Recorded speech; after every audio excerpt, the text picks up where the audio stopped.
Lula demite Silvio Almeida após denúncias de assédio sexual, traz a CNN, tá aí a foto.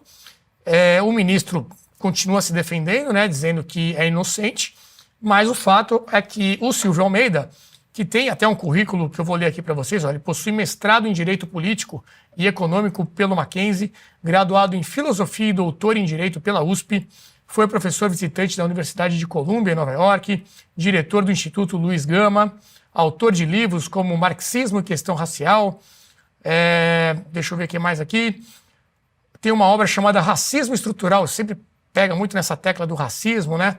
E aí ele alcançou um destaque nacional, consolidou-se como uma referência nessa discussão.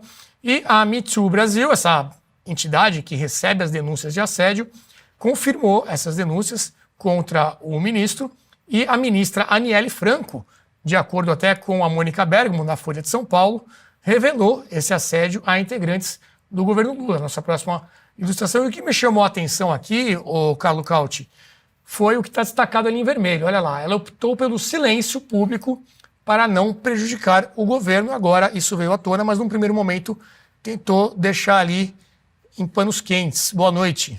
Boa noite, Renato. Boa noite, deputado. Boa noite também ao Adriano, vice-prefeito. Pois é, né? Em italiano a gente tem uma palavra para isso, né? Omertà. É basicamente a mesma filosofia, o mesmo jeito de fazer as coisas dos mafiosos. Os não trair os companheiros, mas isso era também muito comum nos partidos comunistas de meio mundo, porque se fazia de tudo, as piores atos, piores excessos, piores abusos em nome da revolução, e obviamente isso tinha que ficar nos segredos inconfessáveis do partido. Então, nada me surpreende, porque é óbvio que é a mesma filosofia, é quase criminoso, algo assim. Ou seja, ela sabe que aconteceu algum crime, não só com ela, mas com outras mulheres, e prefere ficar calada em nome do quê? Em nome da ideologia, em nome da preservação de um governo que está também sendo omertoso em relação ao ministro que se sabia havia cometido esse tipo de atos ilícitos. Já desde janeiro, eles sabiam, já pelo menos 8 meses que isso estava acontecendo. E ninguém falou nada.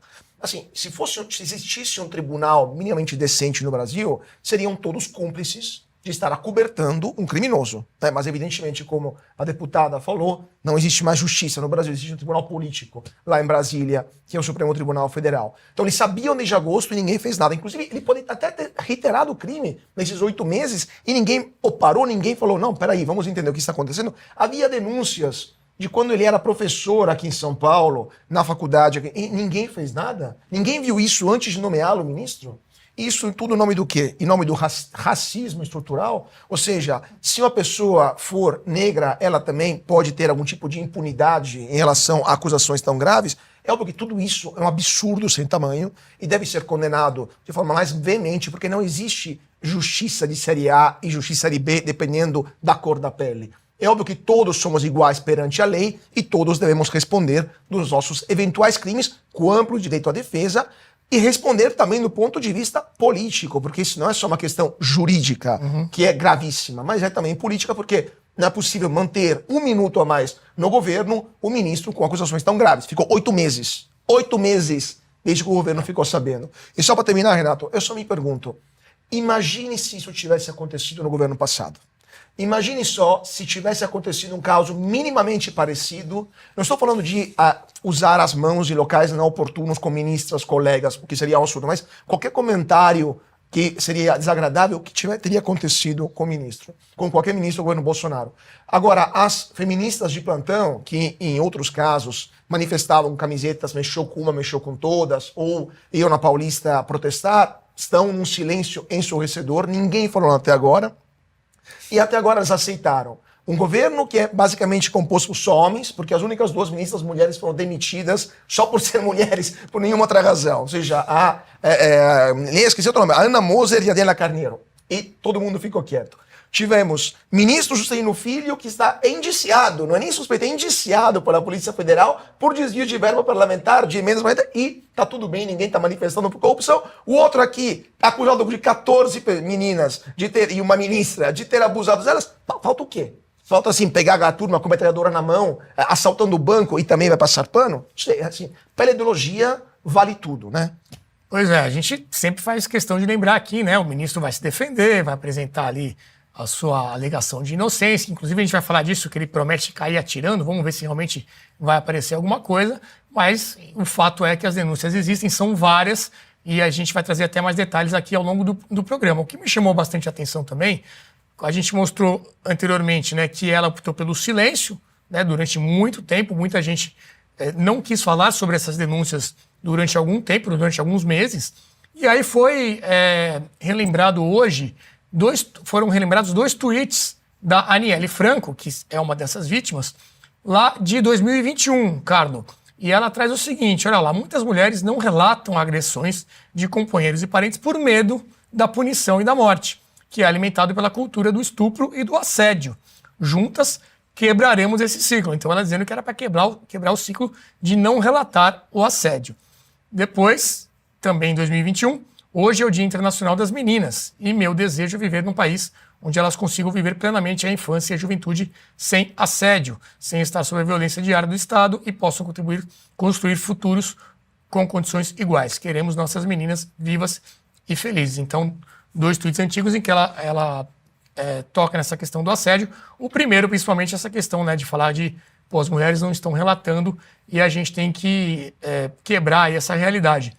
Ricardo Gomes, tua primeira avaliação aí sobre esse furacão, aí, essa crise em torno do governo Lula, e no primeiro momento ali ficou um pouco titubeante, mas agora à noite confirmou a demissão do ministro. Boa noite. Boa noite. Bom, primeiro, a política da destruição de reputações tem que ser muito, muito cuidadosa, né? Você não pode fazer política em cima da destruição de reputações, embora isso tenha se tornado comum no Brasil e muito empurrado pela esquerda.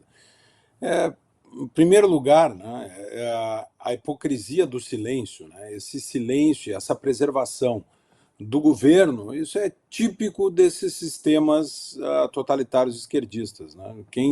A União Soviética, por exemplo, escondia todos os índices de criminalidade porque o crime era um fenômeno capitalista do Ocidente, decadente, etc.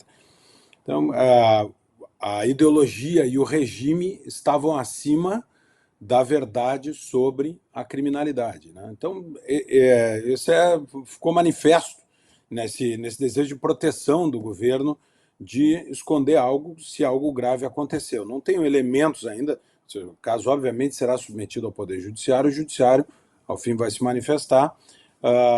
Suponho que o ministro vai ser julgado em primeira instância, vai ter direito a recurso, ampla defesa, vai poder ver os autos do processo, acompanhar o inquérito, né? Como tem que ser, ter presunção de inocência, como tem que ser, né? E ao fim, seja julgado se for o caso. Agora, chama a atenção, né, essa proteção do governo e chama a atenção o silêncio de figuras como Gleisi Hoffmann, que se manifestaram quando houve um caso semelhante no governo de Jair Bolsonaro. O Pedro Guimarães, então presidente da Caixa Econômica Federal, foi acusado de assédio sexual. O Twitter, na época permitido no Brasil, era uma antiga rede social, para quem não sabe, né? O Twitter borbulhava em mensagens da esquerda, destas alas feministas, como da Marielle Franco, né, e da sua ex-esposa. Então, estas alas todas se manifestavam ardentemente contra o que havia acontecido. É claro que agora, estando um companheiro no poder, não é hora de revelar as entranhas do que acontece ali dentro. E, por fim, uma última coisa que nós não podemos esquecer, né, é que esta corrente ideológica que ocupa o Palácio do Planalto também, historicamente, produzia fatos falsos para queimar um companheiro que estivesse causando algum problema, né, para resolver o problema. Então, muito cuidado, não estou fazendo defesa de ninguém, mas também não confio plenamente nos acusadores. Há que haver uma investigação profunda, porque eu me lembro sempre de Kirov, que era o opositor a Stalin se tornou opositor a Stalin dentro do Partido Comunista Soviético e foi morto a tiros dentro de um prédio do governo em horário de trabalho, ninguém viu, ninguém sabe o que aconteceu. 2 ou 3 testemunhas só resolveram contar, e uma delas eu me lembro que, lamentavelmente, me lembro de ter lido, que lamentavelmente caiu do camburão justamente no dia em que ia prestar depoimento e terminou falecendo, né? Então, essas correntes mais autoritárias de poder têm que ter cuidado, inclusive com a acusação. Muito bem, é verdade. Sempre bom lembrar que as coisas ainda estão sendo apuradas, né? Durante o dia de hoje, o presidente Lula deu uma entrevista sobre o caso, ainda antes de tomar a decisão de demitir o ministro. Vamos ouvir o que ele falou. O que eu posso antecipar para você, Dimitri, é o seguinte: alguém que pratica assédio não vai ficar no governo. Nós vamos colocar a Polícia Federal, o Ministério Público, a Comissão de Ética da Presidência da República para investigar. Porque, veja, eu estou numa briga danada contra a violência contra as mulheres.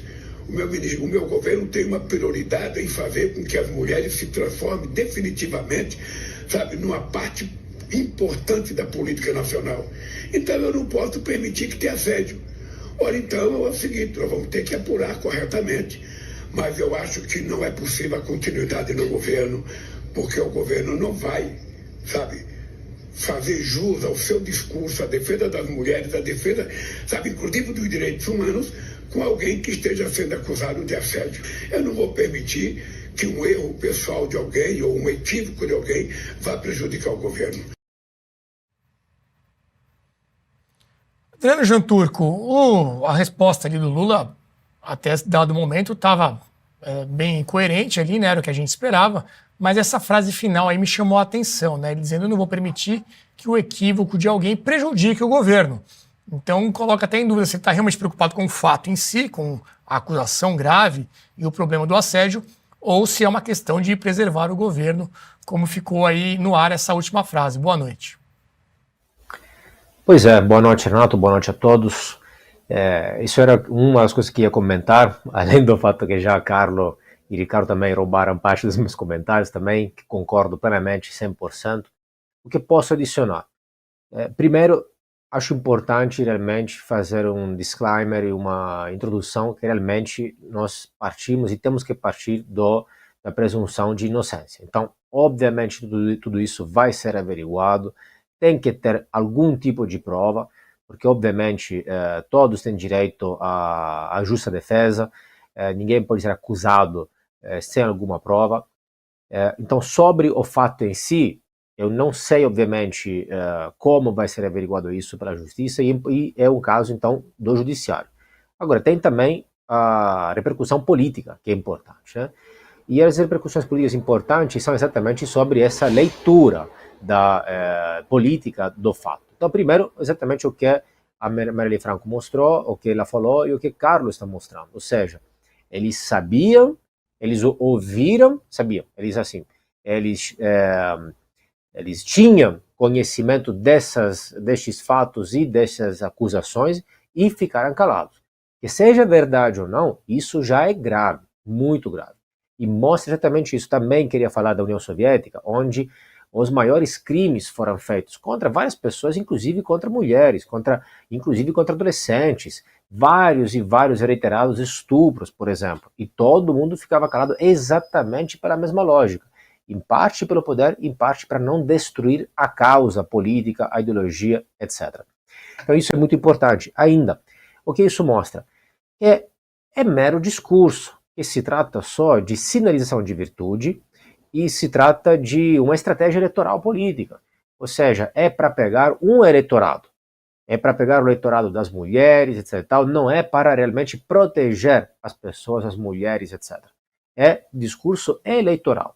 E mostra também essa mentalidade partidária, ideológica, extremista, dogmática, que é típica não só dos regimes totalitários, que aí vieram à tona depois casos mais célebres e mais absurdos, mas em parte, um pouco até na opinião pública normal de qualquer país, que é o que acontece quando as pessoas negam, os torcedores desses partidos negam as aberrações dos próprios políticos de estimação, os erros dos próprios partidos, etc., em nome de uma ideologia, em nome do meu partido.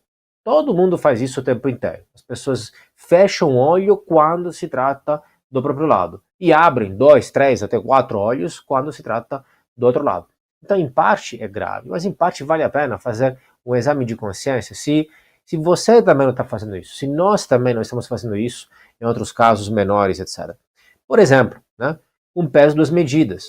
Já no passado, o presidente que está ali falando, que evidentemente não está preocupado com as 14 mulheres que denunciaram este fato, mas com as repercussões políticas dele, como é típico de todos os sociopatas do planeta e oportunistas do planeta, ele mesmo já fez piadas, a famosa piada, não sei se podemos repetir, mas assim, sobre, não vou repetir, não sei, sobre as feministas que ele fez, e todo mundo ficou calado.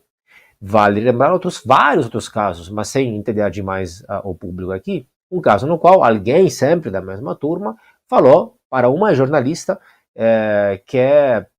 que merecia ser estuprada, etc. e que não tinha nada de mal com isso. E também essa turma ficou relativizando. Então, na verdade, é uma mera desculpa, a enésima desculpa, para atacar o adversário político, para fazer sinalização de virtude e para pegar um eleitorado que acredita, que olha ao discurso e não aos fatos. Quais são os fatos?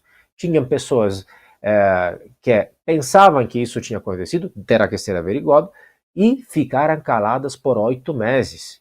Por 8 meses. E ainda, será que isso não está acontecendo ainda agora com outros? Será que isso não funciona como um salva-conduto para outros crimes deste tipo? Pois é, fica aí a pergunta. O Cal te pediu para complementar? Não, sim, só queria justamente aquilo que o Adriano estava falando. De fato, nós somos os primeiros a defender o direito a amplo processo, a ampla defesa, ao devido processo legal, etc.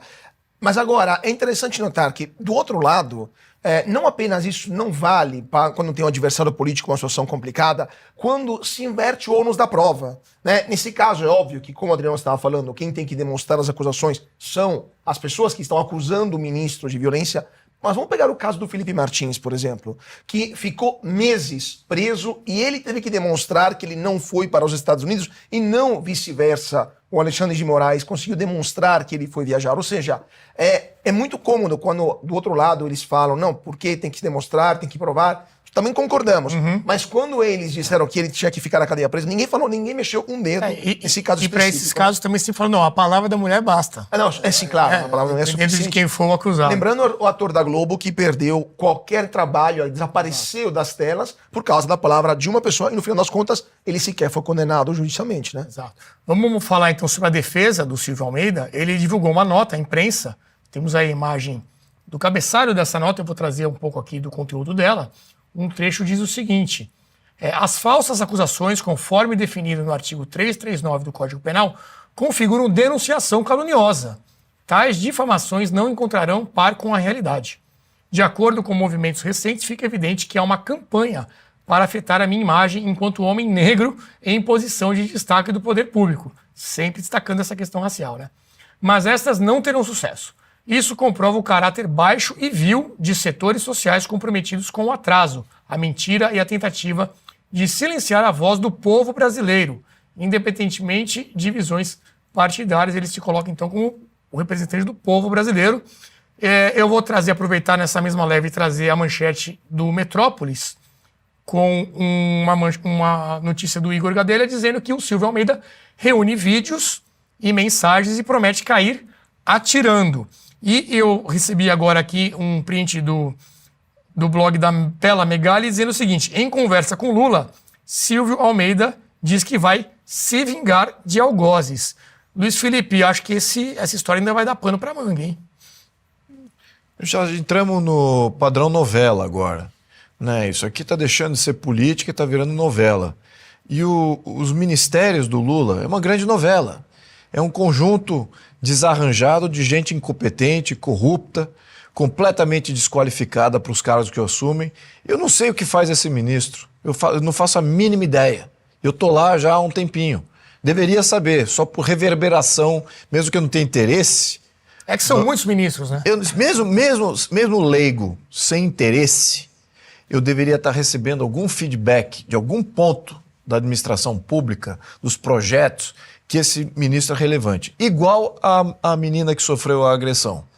Não sei a relevância dela.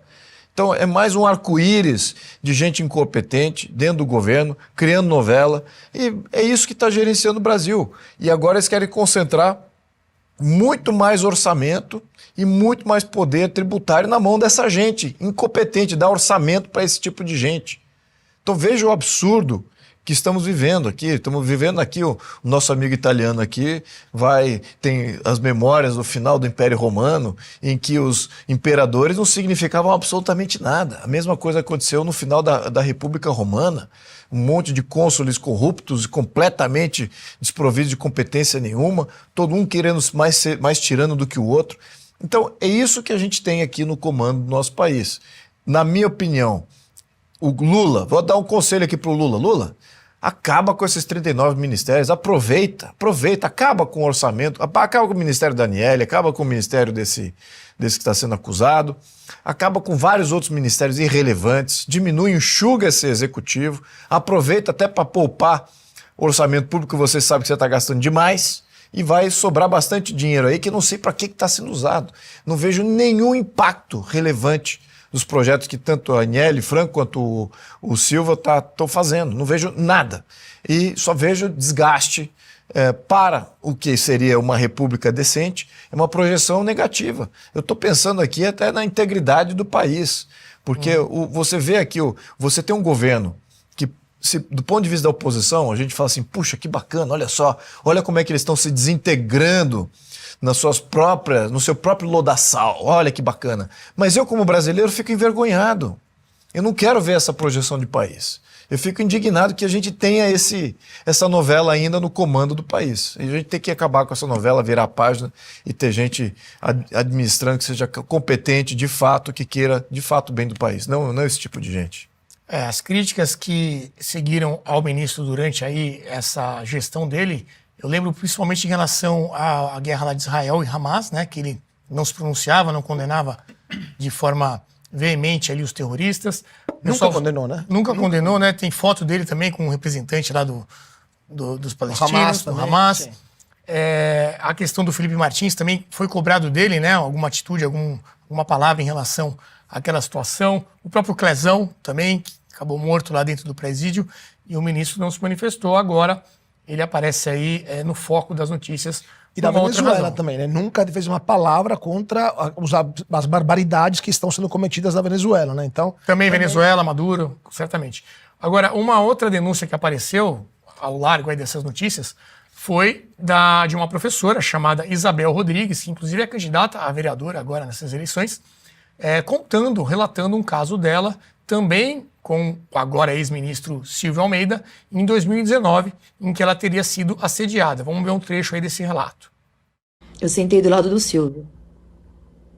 Ele estava do lado direito, do lado esquerdo. Eu estava de saia. Ele levantou a saia e colocou a mão nas minhas partes íntimas. Com vontade. Colocou a mão com vontade. Eu fiquei estarrecida. Fiquei com vergonha das pessoas, porque é assim que as vítimas se sentem.